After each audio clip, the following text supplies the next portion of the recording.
जानते हैं आज की देश और दुनिया की सिलेक्टेड काम की और महत्वपूर्ण 50 बड़ी खबरों को सिर्फ 10 मिनट में। पर अभी तक आपने इस वीडियो को लाइक नहीं किया तो लाइक कर दीजिए। तो चलिए वीडियो स्टार्ट करते हैं। हफ्ते में 4 दिन ही करनी होगी नौकरी, 3 दिन मिलेगी छुट्टी। मोदी सरकार ला रही है नया नियम। अब मर्द भी हो सकते हैं प्रेग्नेंट, चीन के सनकी वैज्ञानिकों ने की भयंकर खुराफात। बड़ी सफलता, अब सॉफ्टवेयर बताएगा किस मरीज को है वेंटिलेटर और आईसीयू की जरूरत।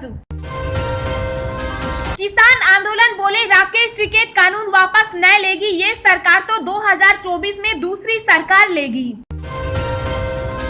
कोरोना की वैक्सीन लगवा चुके लोगों में अस्पताल में भर्ती होने की संभावना 75 से 80% है कम। सावधान रहें, लापरवाही न बरते, 2 महीने में भारत आ सकती है कोरोना वायरस की दूसरी लहर।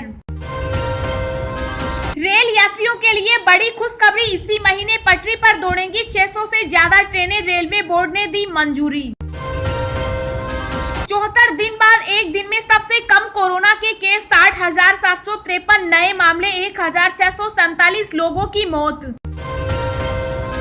मध्य प्रदेश में अब 10 लाख स्टूडेंट्स लोगों को करेंगे कोरोना फ्री, वैक्सीनेशन को लेकर जागरूक। जम्मू कश्मीर में चुनाव या कुछ और, पीएम मोदी ने 24 जून को बुलाई सर्वदलीय बैठक। केंद्रीय स्वास्थ्य मंत्रालय ने कहा राज्यों व केंद्र शासित प्रदेशों के पास वैक्सीन की 2,87,00,000 से ज्यादा डोज उपलब्ध, वहीं उन्हें आगामी 3 दिनों में 52,26,000 से अधिक डोज और दी जाएंगी। मौसम विभाग ने दी देश के कई राज्यों में भारी बारिश की चेतावनी, 27 जून के बाद और तेज होगा मानसून। 1 जुलाई से एटीएम से पैसा निकालना होगा महंगा, कुछ नियमों में भी होगा बदलाव। फर्जी टीकाकरण की खबरें चिंताजनक, कड़ी सजा का प्रावधान करे केंद्र सरकार, सीएम गहलोत। कोरोना की दूसरी लहर पड़ी मंद, कब स्कूल जाएंगे बच्चे, केंद्र सरकार ने बताया आगे का प्लान, ये खबर भी जानेंगे आगे विस्तार से। एस्ट्राजेनेका वैक्सीन की कमी, 30 से 40 देशों के पास दूसरी डोज नहीं, WHO। एस्ट्राजेनेका ने सितंबर तक यूरोपीय संघ के सदस्य देशों को 50 मिलियन वैक्सीन खुराक देने की कही बात। राजस्थान सीएम गहलोत ने कहा केंद्र के पास अनाथ बच्चों के लिए कोविड योजना नहीं है। राम मंदिर जमीन मामले पर उठी नई मांग, एससी के 19 जजों से कराए जांच जिन्होंने दिया अंतिम फैसला। असम मुख्यमंत्री हेमंत बिस्वा शर्मा का बड़ा ऐलान, राज्य में रोजाना वैक्सीनेशन का बढ़ेगा आंकड़ा। सीबीएसई बोर्ड ने 10वीं और 12वीं के रिजल्ट की अंक गणना के लिए स्कूलों को जारी किए निर्देश। गृह मंत्रालय का राज्यों को सख्त निर्देश, कहा सावधानी से हटाएं लॉकडाउन की पाबंदियां, अनलॉक को लेकर दी हिदायत। दिल्ली में व्यापारियों को देनी होगी 17 गुना ज्यादा ट्रेड लाइसेंस फीस, करीब 4 लाख कारोबारियों पर सीधा असर। दिल्ली सरकार के मंत्री ने कहा यूपीएससी, आईएएस, नीट और जेईई मेंस की फ्री कोचिंग जल्द ही होगी शुरू। श्रम मंत्रालय ने कहा सरकार का न्यूनतम वेतन तय करने में देरी का कोई इरादा नहीं। देश के कई राज्यों में फिर से आगे बढ़ा लॉकडाउन, जानिए कहां बढ़ी पाबंदियां, ये खबर भी जानेंगे आगे विस्तार से। तेलंगाना में पूरी तरह से हटेगा कोरोना लॉकडाउन, राज्य सरकार ने कैबिनेट की बैठक में लिया फैसला। केजरीवाल सरकार का 6 शहीदों के परिजनों को 1 करोड़ की आर्थिक सहायता देने का ऐलान। खुशखबरी, मोदी सरकार इस माह देगी मुफ्त एलपीजी रसोई गैस कनेक्शन, आप भी उठाएं लाभ। जी हां दोस्तों, और भी बहुत बड़ी काम की खबरें निकल कर आ रही हैं, इसलिए वीडियो को लास्ट तक जरूर देखना। तो चलिए अब जानते हैं जो महत्वपूर्ण खबरें हैं उनको विस्तार से। पर इससे पहले अभी तक आपने इस वीडियो को लाइक नहीं किया तो लाइक कर दीजिए। सावधान रहें, लापरवाही न बरते, 2 महीने में भारत आ सकती है कोरोना वायरस की तीसरी लहर। जी हां, मार्च महीने से शुरू हुई कोरोना की दूसरी लहर जहां अब थमती हुई नजर आ रही है, वहीं अब तीसरी लहर का भी लोगों को डर सताने लगा है। दिल्ली एम्स के चीफ रणदीप गुलेरिया ने बयान दिया है कि अगले 6 से 8 हफ्तों में यानी कि 2 महीने के अंदर भारत में कोविड-19 की तीसरी लहर दस्तक दे सकती है। अगले 2 महीने में कोरोना की तीसरी लहर आने की आशंका है। यह जानकारी एम्स चीफ ने एक न्यूज चैनल से बातचीत के दौरान दी है। यूपी में आमने सामने की होगी बोले टिकैत कानून वापस न लेगी ये सरकार तो 2024 में दूसरी लेगी। जी हां, कृषि कानून को लेकर किसान संगठन पिछले 6 महीने से भी ज्यादा समय से प्रदर्शन में जुटे हैं। हालांकि केंद्र सरकार का साफ कहना है कि वह किसान नेताओं से आगे जब भी बात करेगी तो सिर्फ कानून के प्रावधानों पर चर्चा होगी। कृषि मंत्री नरेंद्र सिंह तोमर ने खुद कहा कि सरकार कानून वापसी पर बात नहीं करेगी। इसी बीच भारतीय किसान यूनियन के नेता राकेश टिकैत ने सीधे भाजपा को चेतावनी दी है। टिकैत ने कहा कि अगर ये सरकार कानून वापसी नहीं करेगी तो 2024 के चुनाव के बाद जो अगली सरकार आएगी वह इन्हें वापस लेगी। राकेश टिकैत ने कहा कि जब तक कानून वापसी नहीं होंगे तब तक हमारी घर वापसी नहीं होगी। उन्होंने कहा कि हमें उम्मीद है कि यह आंदोलन 2024 तक चलेगा। यह कानून भारत सरकार ही वापस लेगी। ये सरकार नहीं लेगी तो अगली आने वाली सरकार ले लेगी। अलविदा मिल्खा सिंह, अधूरी रह गई फ्लाइंग सी की आखिरी ख्वाहिश। जी हां, भारत के महान फर्राटा धावक मिल्खा सिंह का 1 महीने तक कोरोना संक्रमण से जूझने के बाद शुक्रवार को निधन हो गया। इससे पहले उनकी पत्नी और भारतीय वॉलीबॉल टीम की पूर्व कप्तान निर्मल कौर ने भी कोरोना संक्रमण के कारण दम तोड़ दिया था। पद्मश्री मिल्खा सिंह 91 वर्ष के थे। उनके परिवार में उनके बेटे गोल्फर जीव मिल्खा सिंह और 3 बेटियां हैं। उनके परिवार के एक प्रवक्ता ने बताया उन्होंने रात 11:30 बजे आखिरी सांस ली। उनकी हालत शाम से ही खराब थी और बुखार के साथ ऑक्सीजन भी कम हो गई थी। उन्हें पिछले महीने कोरोना हुआ था और बुधवार को उनकी रिपोर्ट नेगेटिव आई थी।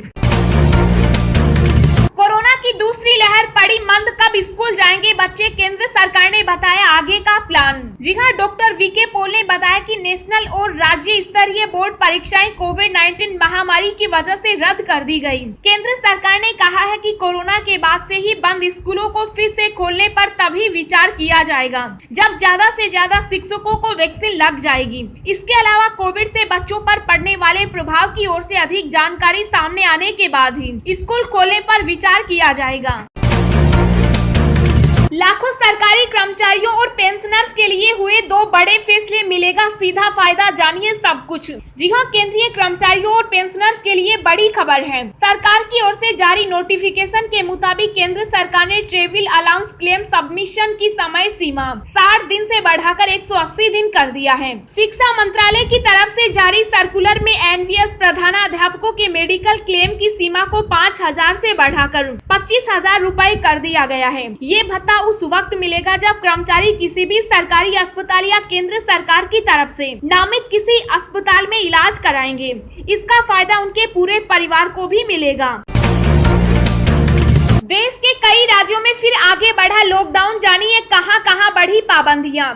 जी हां, कोरोना की दूसरी लहर की थमती रफ्तार के बीच एक बार फिर देश के विभिन्न हिस्सों में अनलॉक की प्रक्रिया शुरू हो गई। ज्यादातर हिस्सों में पाबंदियां खत्म कर दी गई, लेकिन अभी भी कुछ राज्यों में संक्रमण को देखते हुए लॉकडाउन की पाबंदियां बढ़ा दी गई। उत्तर प्रदेश, मध्य प्रदेश, पंजाब, उत्तराखंड समेत 27 राज्यों और केंद्र शासित प्रदेशों में केस कम हो गए, लेकिन केरल, कर्नाटक, महाराष्ट्र, तमिलनाडु, आंध्र प्रदेश, तेलंगाना, बंगाल, असम और ओडिशा और नॉर्थ ईस्ट में मामले अभी भी सामने आ रहे हैं। ऐसे में कुछ राज्य लॉकडाउन बढ़ा रहे हैं तो अधिकतर राज्यों में पाबंदियों में छूट दी जा रही है।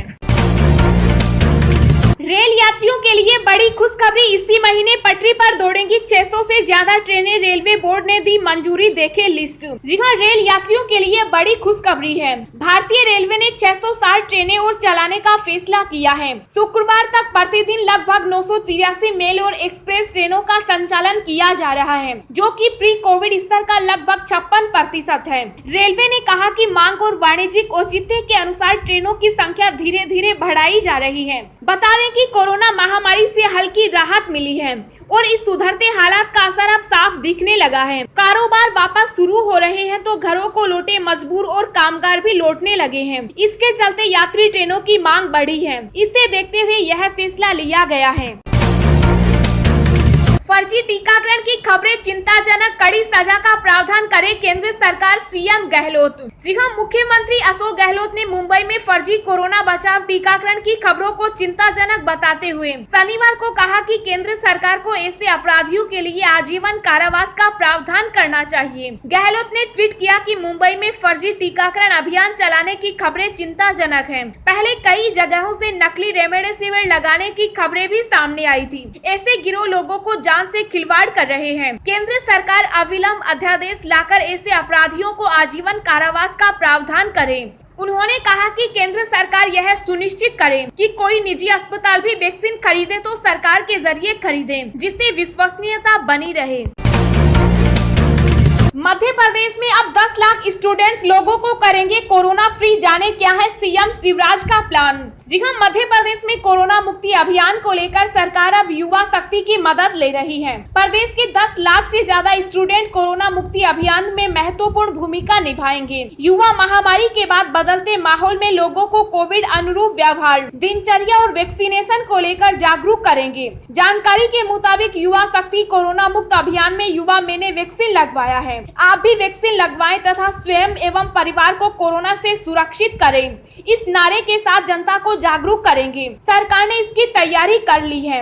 मुख्यमंत्री शिवराज सिंह चौहान ने शनिवार को कोरोना वैक्सीनेशन के महाअभियान को लेकर सोशल मीडिया के माध्यम से प्रदेश की जनता को संबोधित किया। उन्होंने कहा कि 21 जून से प्रदेश में टीकाकरण का महाअभियान है। यह पवित्र अभियान है, लोगों के जीवन को बचाने का अभियान है। इसमें पूरी सरकार जुटेगी, लेकिन समाज को भी जुटना पड़ेगा। कोरोना की तीसरी लहर की आशंका के बीच केंद्र ने राज्यों को दी सलाह। जी हां, देश भर में अनलॉक की प्रक्रिया भले ही शुरू हो गई हो, लेकिन खतरा अभी टला नहीं है। केंद्र सरकार ने राज्यों को आगाह किया है कि अनलॉक के समय विशेष ध्यान रखना है। सभी राज्यों और केंद्र शासित प्रदेशों को भेजे संदेश में केंद्रीय गृह सचिव अजय भल्ला ने चिट्ठी लिखकर जानकारी दी है कि इस वक्त विशेष ध्यान देने की आवश्यकता है। उन्होंने इस चिट्ठी में महत्वपूर्ण 5 बातों का जिक्र किया है, जिसमें अनुकूल व्यवहार, जाँच, निगरानी, इलाज, टीकाकरण का जिक्र है। उन्होंने वैक्सीनेशन के महत्व का जिक्र करते हुए लिखा है, संक्रमण को पूरी तरह से खत्म करने और इसकी चेन को तोड़ने के लिए वैक्सीनेशन बेहद जरूरी है।